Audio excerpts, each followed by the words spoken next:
Hello and welcome to the United Forum. This time on Sunday at 10 p.m. I'm on the dot. I'm live. Goodness gracious. I'm live at 10 p.m. on the dot. I'm not late. And yes, let me welcome you. Welcome to the United Forum. This is bringing you your latest Manchester United news, transfer news, updates, and your opportunity to voice your opinion out for the very first time in Sri Lanka. Plenty of news. Excuse me. I've been having this cough for about 2 to 3 weeks now, so do excuse me once in a while when I do clear my throat. But plenty of news bringing you your way, and it's considering Manchester United and transfer news as well. Updates on Frankie De Jong, Julian Timber, Louis Van Gaal has spoken out. Richard Arnold coming out and speaking out as well. United's transfer budget. A bit of an update on Tyrell Malaysia. Is it? Did I read that right? Malaysia or Malaysia? Let's stick to Malaysia. Tyrell Malaysia, the left back at Feyenoord. Rashford. A small update, a very small update on Rashford as well. Van de Beek situation affecting a few deals. Julian Timber, huge update on him as well, and what exactly happened with that deal. Now let's start off with Frankie De Jong. I know throughout the transfer window, throughout the week since the transfer window was open, since this season ended at the United Forum, I specifically have been talking a lot about Frankie De Jong. Now this is certainly not because I want to, but because that is what the situation at Manchester United is. You've seen throughout the history of Manchester United and its transfer windows, United are quite slow in their transfer deals, and this is why you see most of the podca- podcasts, in fact, the plural is keep repeating the same thing on the same play again and again and again and again and again, because that's what basically happens at the Manchester United transfer window. Now this time specifically, it has its reasons, hopefully, and it's what we've got, and hopefully that is why this is happening. That is why I keep coming to you along with Frankie De Jong news. Hopefully this is a specific reason. There is a specific reason behind this, and we don't see this after this transfer window. Now bringing you in fact bringing you Frankie De Jong news. Now this is from Simon Stone. Let's start off with Frankie De Jong. I'll move on to Julian Timber after that, and then a bit of an update on Van de Beek situation affecting the Timber deal as well, and then we move on to Tyrell Malacia, and also then Rashford, and also then a bit of other news, and also a touch on Ericsson. Now, this is coming from Simon Stone. Now, Simon Stone says that there is continued talks between Barcelona and Manchester United for Frankie De Jong. Barcelona still want to sell Frankie De Jong, and he is also aware of this situation at Barcelona.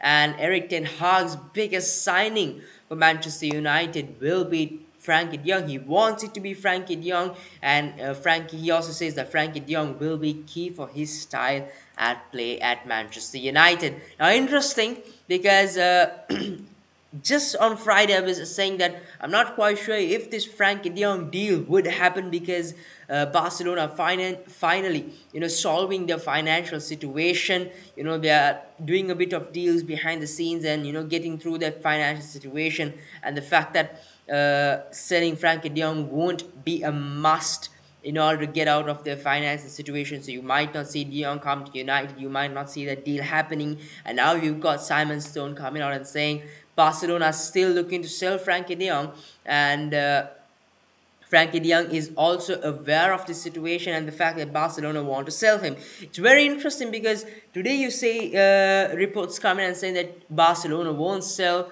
De Jong, and the very next day you come and you see that. So you see sources coming out and saying that Barcelona still want to sell Frankie De Jong. It's been that sort of a transfer window this time.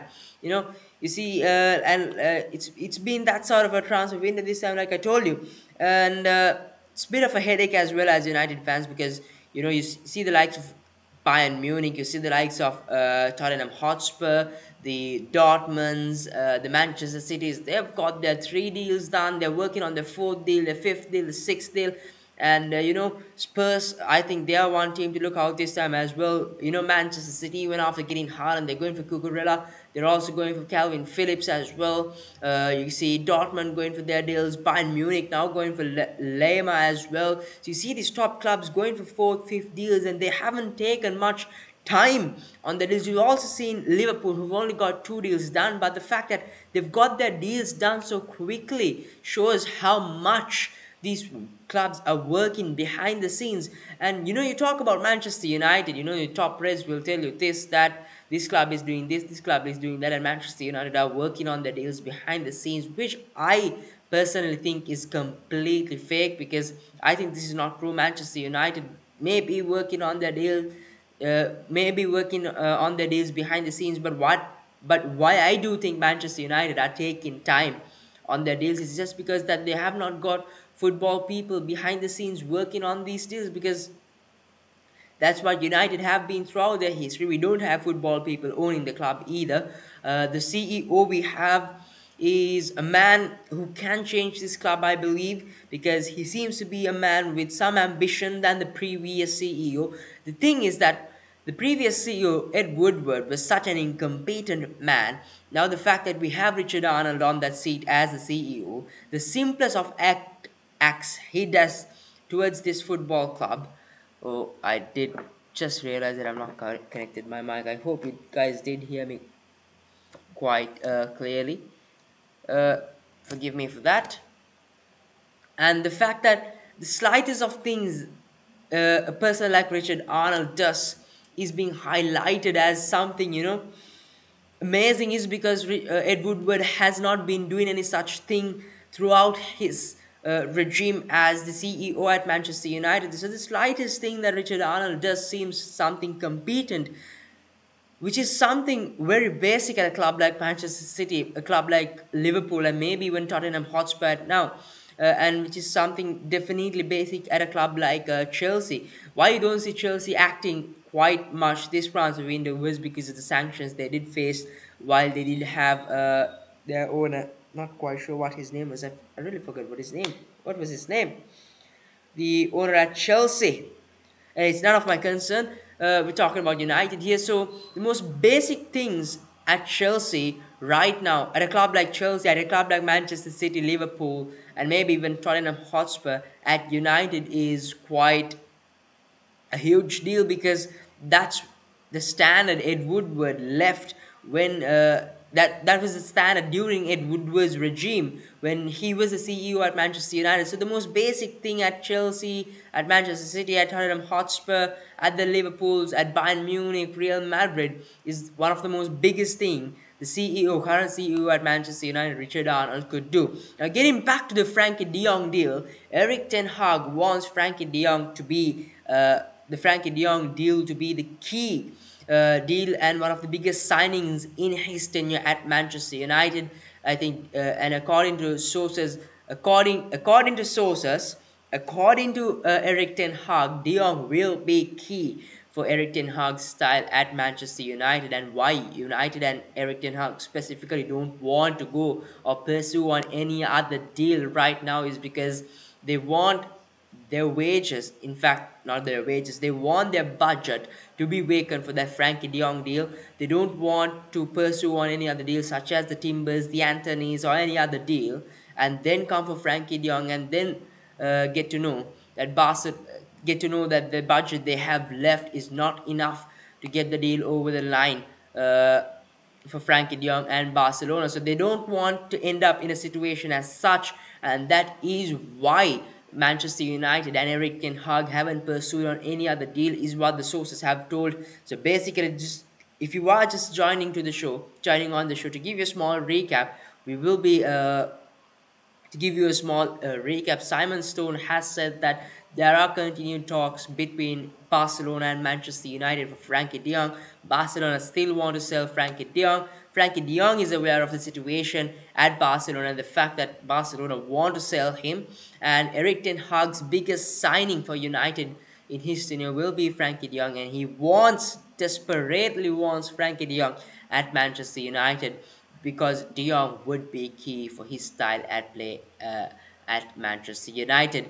Now, Eric Ten Hag also does not want, and Manchester United specifically don't want to pursue on any other deal apart from Frankie de Jong at the moment, because they want to allocate that budget for Frankie de Jong. They don't want to pursue on deals such as the Anthony's, the Julian Timbers, or the Neves, or any other player, so that they don't end up in a situation where the remaining budget won't be enough to get the deal between Barcelona and Frankie de Jong over the line. So that is why they haven't pursued on any other deals, is what we've got from the sources, which I believe is quite a sensible thing to do, because from what I have heard is that Manchester United's budget is limited to 120 million, and if your deal is in fact, if your budget is limited to 120 million, I think that is the most sensible thing to do. You shouldn't be wasting your budget on any other deals, considering Eric Ten Hag wants Frankie de Jong as a key part of his playing style at Manchester United, as a marquee signing at Manchester United.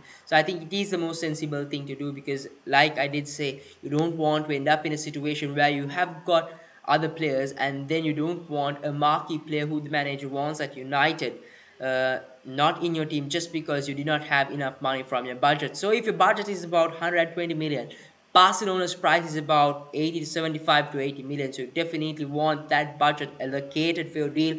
And the sources say once Eric Ten Hag and Manchester United get the Frankie de Jong deal done, is when Eric Ten Hag, mind you, I repeat again, Eric Ten Hag will decide what he does with the rest of the budget. Now imagine we pay about 75 to 80 million, let's just say 80 million max. Yes, 80 million is what we get the deal done for Frankie de Jong. We are only left with a 40 million if our budget is 120 million. So yes, we have to give that priority to Frankie de Jong, and Eric Ten Hag will decide what to do. Now in my opinion, now while Ralph Rangnick was in charge, he did say that Manchester United need another 10 to 8 to 10 players in this summer window, which I don't think would happen, because I do think our budget this time is very limited, which is a shame on Manchester United, because you've seen the likes of Tottenham Hotspur spending bulks of money on players, right? In fact, not bulks, but they are using the money, the allocated budget. They have a huge budget, and that budget they're using it quite effectively, efficiently, in order to get the players that they need. And from what I read recently, Antonio Conte wants at least another 4 signings to be done in order to close that summer transfer window for themselves. So that is how competent Tottenham Hotspur have become, and that is how competitive they'll be next season.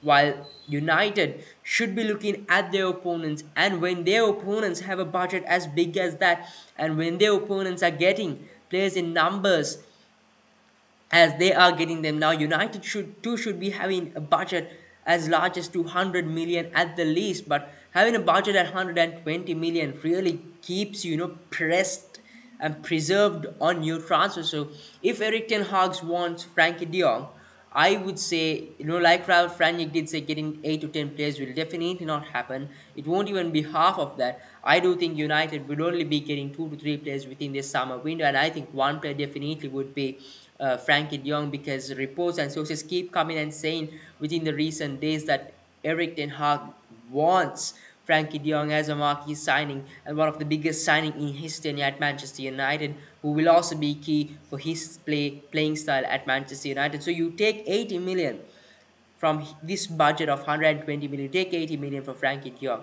you've only got 40 million left. I think you could only sell one more player. In fact, you could only buy one more player with that 40 million, maybe an Anthony, which I doubt, because I think Ajax are pricing Anthony at about 45 to 50 million. I think getting Anthony done under 40 million would really show where United scouts are, the standards of the United scouting team and negotiations team and everyone in charge of transfers are, that they are actually proper people who could get these deals done for a lower price, because they have not been recognized for that. They have been recognized for being bait of other clubs, for high prices for their players, because throughout the history of Manchester United, since Ed Woodward especially was the CEO, we have seen United being paid for high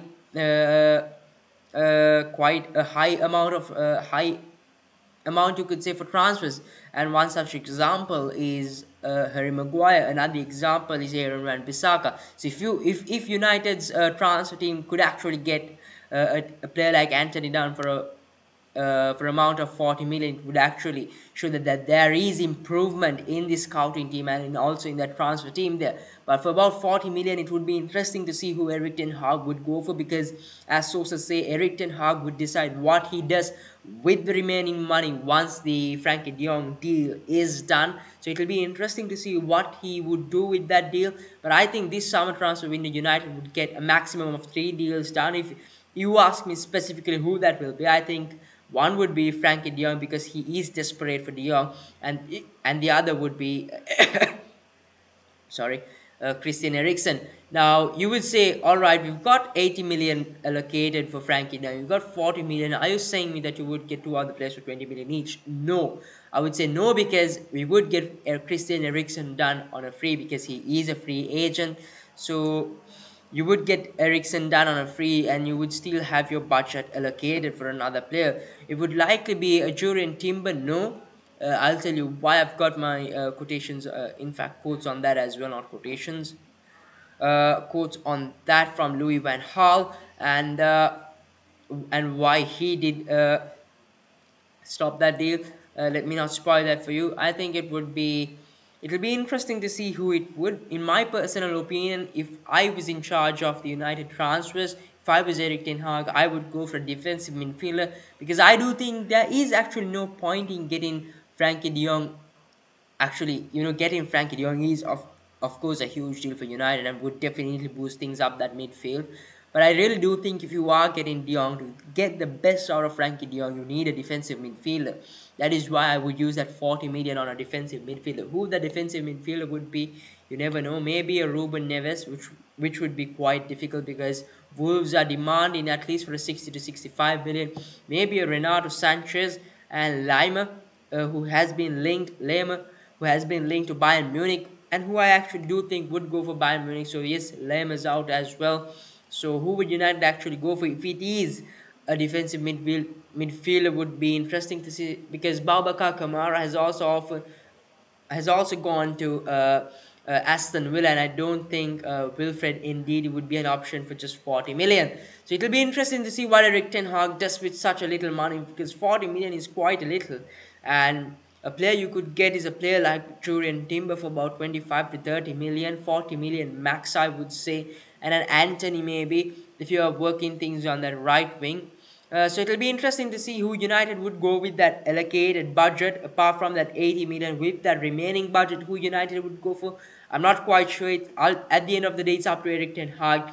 And yes, and I hope he does think about it quite a lot and gets an important player. What I do feel important is more than a centre back. We have our centre backs, more than a striker, more than a right winger. What who I do think is important for United at the moment is a defensive midfielder, and I won't even mind if United do go for a defensive midfielder instead of a Frankie de Jong, a proper proven defensive midfielder. But since Eric Ten Hag says that he wants Frankie de Jong as a marquee signing under his tenure at Manchester United, since he would also help continue that style of play at Manchester United for him, I do think United would go for Frankie de Jong.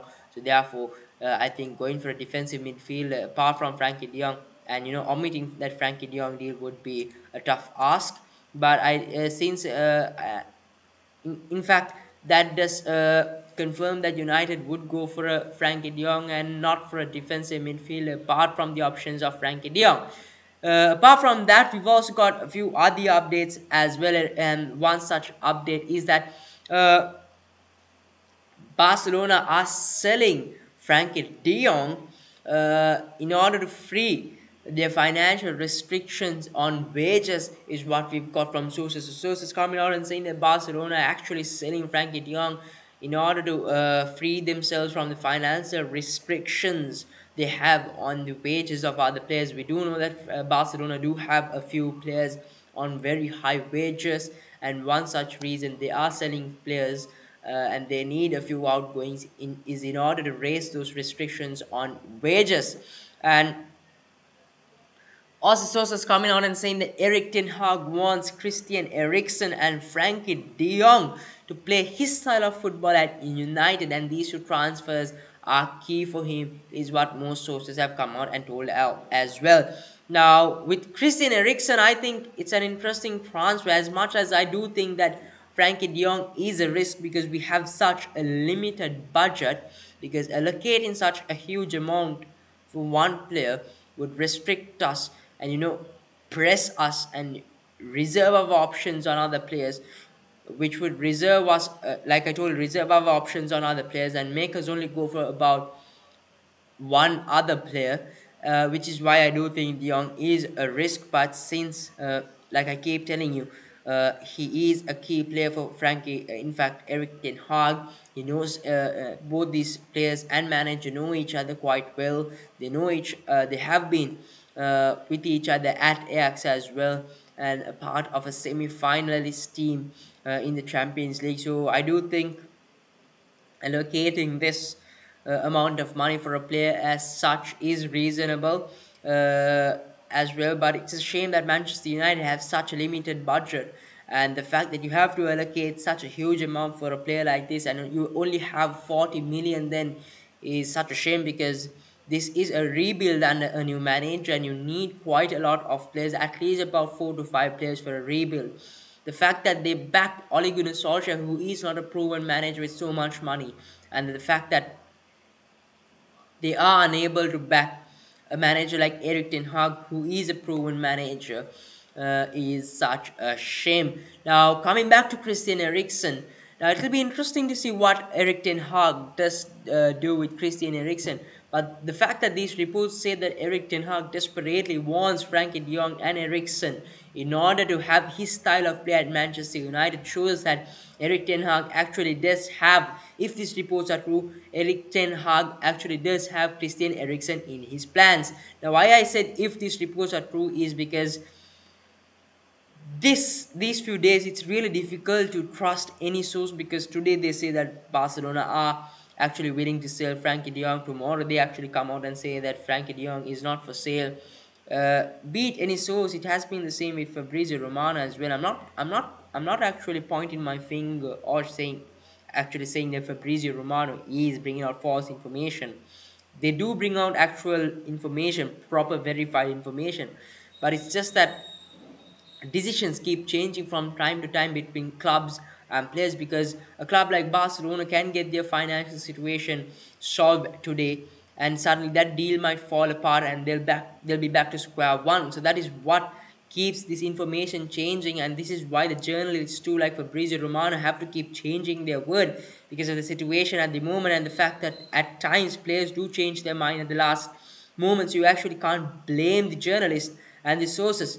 So if this actually does happen, if United actually go for Christian Eriksen, and if Erik Ten Hag is as desperate as the sources come out and say, it will be interesting to see what happens with Christian Eriksen, because like I told you, this actually shows that Erik Ten Hag is actually interested in Christian Eriksen.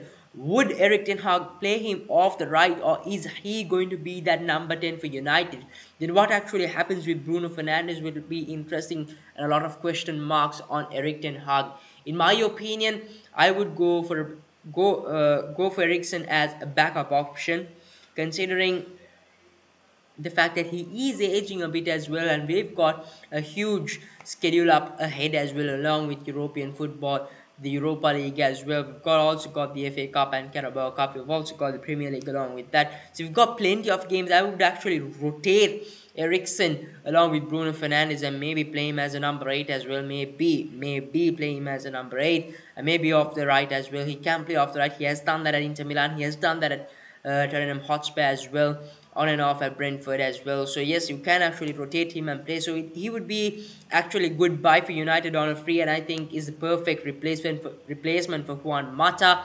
And considering the fact that Erik Ten Hag does have Christian Eriksen in his plans, is actually very interesting, and I would love to have Eriksen at United. But I just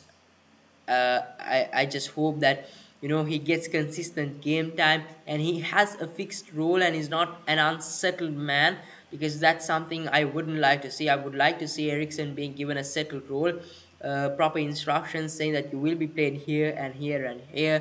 You will be rotated among these players, because I would love to see a settled Ericsson at Manchester United, a happy guy rather than an unsettled player like we've seen it with the likes of Rashford and other players as well. Uh, Shivan Tharka. Uh, no worries, mate. Uh, Good to see you here. Do send in your opinions on the live chat as well. Got a few chats there as well, not the most pleasing ones to see on a live chat, but then again, you're open to share your opinion. Moving on. Uh, From that, let's move on to the Julian Timber news. So that's pretty much it from the Frankie Dion and Christian Eriksen updates. Just to give you a recap as well, if you are joining the show like Julian right now, Simon Stone says that there is continued talks between Barcelona and Manchester United for Frankie de Jong. Frankie de Jong is aware that Barcelona wants to sell him in order to in order to free themselves from the financial restrictions on wages. Erik Ten Hag also wants Eriksen and Frankie de Jong as key signings in order to continue his style of play at Manchester United. So that's basically a rough idea on an end update on Christian Eriksen and Frankie de Jong. Moving on to Julian Timber now. Julian Timber. Now, interestingly, we have Marcel, kudos to Marcel van der Kraan for coming out and saying this, a journalist from Netherlands.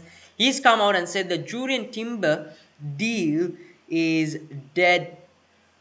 The Julian Timber deal basically is dead in the water. He also said that Van Gaal had influenced Julian Timber, and that is why this deal is dead in water. And according to Marcel van der Kraan, he says that Louis van Gaal had warned Julian Timber, saying that if he does not get proper game time at Manchester United, he would be omitted from the World Cup squad. And this is why Julian Timber's deal is dead in water. And in fact, before Louis van Gaal or Louis van Gaal did come out and warn Julian Timber on this, Julian Timber and his agents, in fact not Julian Timber, but Julian Timber's team and his agents were in London at Carrington, finalizing a deal with Manchester United. Personal terms were already agreed. Personal terms were not a problem. A fee was never a problem. Money was never the problem. It was all set. A deal was set to be signed until Louis van Gaal came in and interfered and told Julian Timber that if he does not get enough game time at Manchester United, he would be omitted from the World Cup squad. Now, I did see a few people come out on Twitter and say that it's not Louis van Gaal who has actually stopped this deal or stalled this deal from happening. It's actually what has happened throughout Manchester United throughout the past 9 to 10 years at Manchester United. And an example you could take is the Van de Beek situation. Now, Donny van de Beek was he was a player at Ajax, he was a starter for Netherlands, he came to Manchester United, did not get enough game time, and in fact was not actually trusted in the squad, moved on to Everton at loan, did not have the best of loan spells there either, and is now being dropped by Louis van Gaal in that Netherlands squad and may not even be part of that World Cup squad, which is what I think would have affected Julian Timber as well. And he too must have thought about it, definitely, because he is a player at Ajax. Van de Beek has been a player at Ajax, has moved to Manchester United and then not had proper game time and has been dropped out of the Netherlands squad. And I'm definitely sure there must have been some conversation between Louis van Gaal and Julian Timber, and I'm definitely sure between these conversations Van de Beek was brought up as an example, because if not, I definitely do think Julian Timber would have thought about this as well, because if you look at Van de Beek's situation right now, it's really difficult for him to get to that Netherlands squad because he has not been given consistent game time. But this also questions Julian Timber's mentality and talent, like uh, a few fans did on Twitter as well. Now, a few fans did come out and say if Julian Timber is not strong enough to come out there and prove a person like Louis Van Gaal wrong, he does not have the mentality and the capabilities to play for Manchester United. I do agree with most fans out there as well, but you know that aside, if you are a player, you've seen most players coming out and saying, playing for your club is an honor, but playing for your country is not an opportunity every player gets, because playing for your country does not come with your liking, with the fact that where you could get your agents to talk with people in charge of your country, or people in charge of the football federation of your country, and just pay a bit of money, take a bit of money, lower your wages, and then you could play for your country. Playing for your country is an honor. It's something prestigious, and it's not something like playing for a club. And if you are a football player, and if you are playing for a team like Ajax at such a young age, you're just 21, you have UCL football as well, your dream is definitely to play.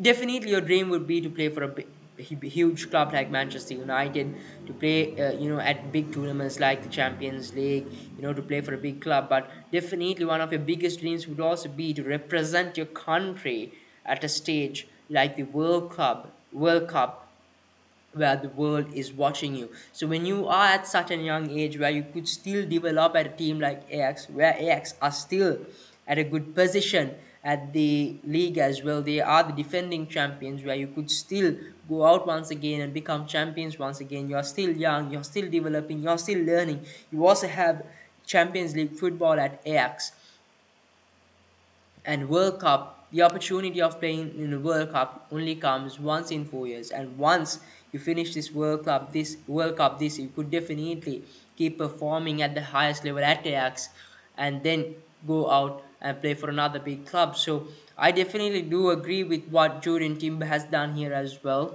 And as a player, yes, I think it is the right thing what he has done, but I would love to see him come out and prove Louis Van Gaal wrong as well. I think that would be huge for United as well. It would be huge for him as a player, a huge step forward, a huge what can I say, obstacle for him to get through as well, to prove Louis Van Gaal wrong, to prove Eric Ten Hag that he deserves game time at United, to be starting at United and cement that place at the World Cup squad. So that would be a huge obstacle for him if he does come to United. But I think the safer option for him is to be staying at Ajax. Play that World Cup, and then maybe if you consistently keep performing, you could look for a move to a bigger club. So that's my update on Julian Timber. So basically, to give you a recap on that as well, Marcel van der Kraan has come out and said that Julian Timber deal is dead in water. Louis Van Gaal was an influence to stop this deal as well. He did have conversations with Julian Timber and had warned Julian Timber, saying him that if he does not get enough game time at Manchester United, it could affect his place in that World Cup squad, and that is what has made this deal a dead deal. And before Louis Van Gaal did come and have conversations with Julian Timber's team and his agents were at London, at Carrington, looking to finalize the deal. Personal terms was not a problem, money was never a problem. It was just a matter of finalizing the deal and getting things sorted and the papers signed. It was all until Louis Van Gaal did have his conversations with Julian Timber. Now, United, a small update on the left back situation. United are expected to go for Feyenoord left back Tyrell Malaysia. In fact, according to sources, interesting to see. It's actually interesting that United are actually.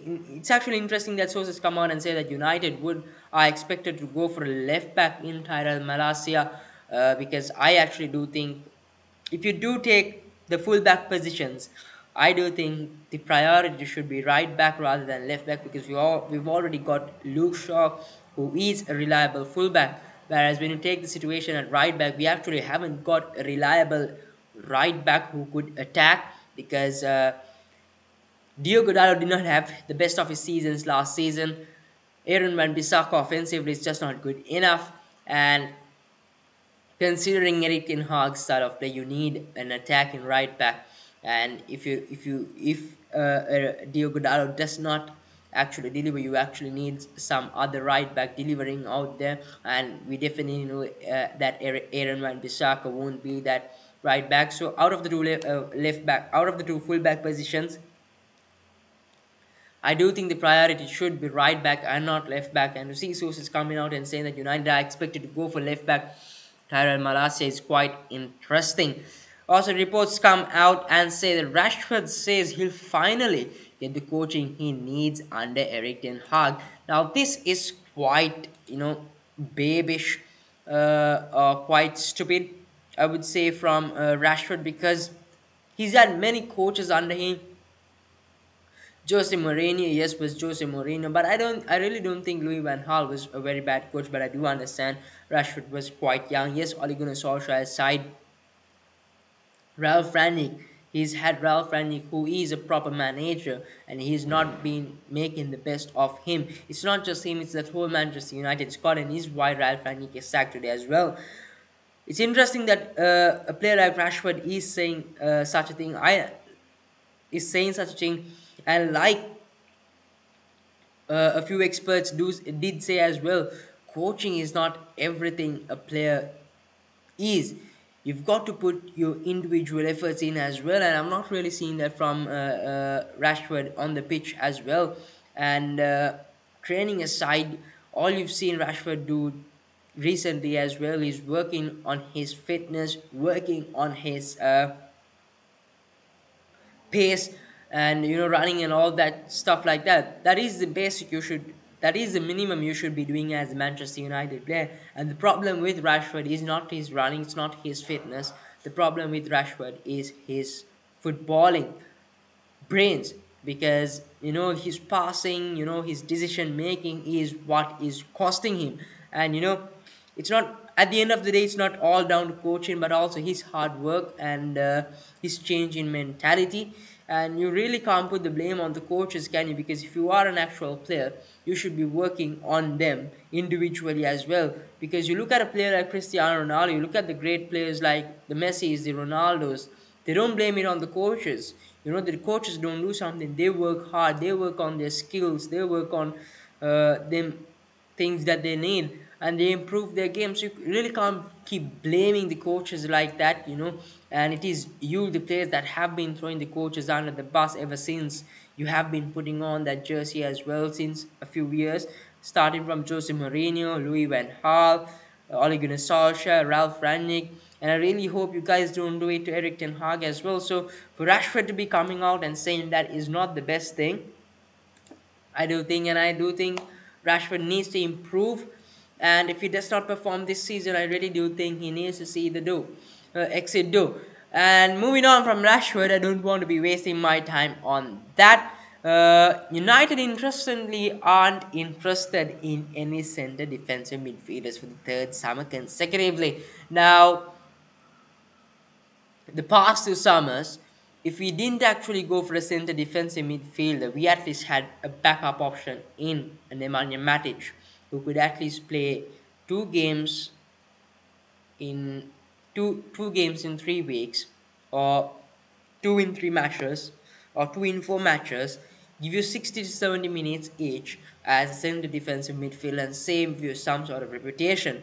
Now, Nemanja Matic has left Manchester United, and United still haven't gone for a center defensive midfielder. In the middle of that, United definitely won't go for a center defensive midfielder. I do think is because United's budget is so very limited. Let's say it's 120 million. You've got to spend 80 million maximum on a Frankie De Jong. You've only got 40 million, and to be getting a recognized defensive midfielder, center defensive midfielder, considering United's transfer strategies, and considering the fact that United only go for recognized players, and to be getting a defensive midfielder of that sort for only 40 million is a very, very difficult task unless United actually use their footballing brains and go for a proper defensive midfielder who is not that recognized. Someone like a Fabinho, who is now recognized, but when he did come to Liverpool, was not as recognized as he is now. Unless United get a deal like that done and get a defensive midfielder. So it's very worrying because we don't have Nemanja Matic, neither do we have a defensive midfielder in line. Yes, we have got James Garner coming in from loan from Nottingham Forest, but he is still young and has barely played any Premier League football apart from Championship football. So it'll be interesting to see what happens there. But I definitely do think if anything costs us Manchester United this season, it's going to be that defensive midfielder slot, which has not been filled by Manchester United. Now, if you did read the caption, it did also say Richard Arnold speaks. Now, interestingly, a few Manchester United fans did protest against Richard Arnold, against Manchester United, since Manchester United were not acting on the transfer window. And something new for Manchester United fans, something new for Manchester United did happen, and that is that the Manchester United CEO did actually come out and speak to the fans, which we have not seen previously under the previous CEO Ed Woodward. Now, throughout Manchester United, throughout the past 9 years, we as Manchester United have been complaining and saying that the communication between the board, between the hierarchy and the fans is just not there. And to be seeing Richard Arnold come out like that and speak to the players at a pub, getting a few beers for everyone, and to be speaking like he did is something really that shows that there is change happening at Manchester United and does actually give some hope for Manchester United fans. Now, Richard Arnold did come out and speak. He did answer a few questions, and now one key question that was answered was on the transfer window and the Frankie de Jong deal. Now, Richard Arnold did say that the scouts, John Murdoch, and everyone in the transfer team is actually working behind the scenes on the Frankie de Jong deal, and they also want to get the Frankie de Jong deal done first before they do get any other deal done, just like I reported to you earlier as well. So that's Richard Arnold himself coming and saying that. He also did say, I know that you guys are not happy with the Glazers, but what can I do with it, is somewhat what he said, which is quite true as well, which is something we can actually agree with him. Because he is a CEO at the end of the day. He is not the owner of the Manchester United. He has power to him, but he does not have that power to put out the Glazers. So something actually which shows that there is change happening at Manchester United, but something very unfortunate that did happen, in my opinion, is the fact that a few fan out there did video Richard Arnold speaking, and did publish it on social media, which did go viral, which I'm afraid is not a positive, because doing something like that might actually cause harm to Richard Arnold's image, considering the fact that he was so open with the fans. You might not see him, it raises question marks if he would actually come out once again and speak openly as he did with the fans, since what happened. And you did see Jamie Carragher coming out and tweeting out on that as well. And yes, that's pretty much it from the Richard Arnold update. And yes, that's pretty much it from the transfer news as well. We did cover quite a lot tonight, mainly focusing on Frankie de Jong, Christian Eriksen, and Julian Timber. Apart from that, there hasn't been anything really, considering Manchester United. Just one last update is that yes, United are offering Eric Bailey to Newcastle and are asking a little as 8.5 million is the latest update. Considering transfer news, that's pretty much it, because transfer news, considering Manchester United, has mainly been focused on Frankie de Jong, especially considering the fact that United want to get the De Jong deal done first before they move on to other deals along with Christian Eriksen, who United, if would go for on a free. So that's pretty much it for tonight's show, folks. If you are new here, do give us a subscribe, smash a like on the video, and do share this video among your friends. And yes, let's get to 200 subscribers as soon as possible. Do send in your thoughts, your comments, your opinions on the show as well. Be it anything related to Manchester United, or be it anything you think should improve in the show. The flow is open for you guys, so do keep them coming, and do follow us on Instagram at united.forum as well. And until I see you on Friday for the next show on Transfer Saga, this is good night and goodbye from the United Forum.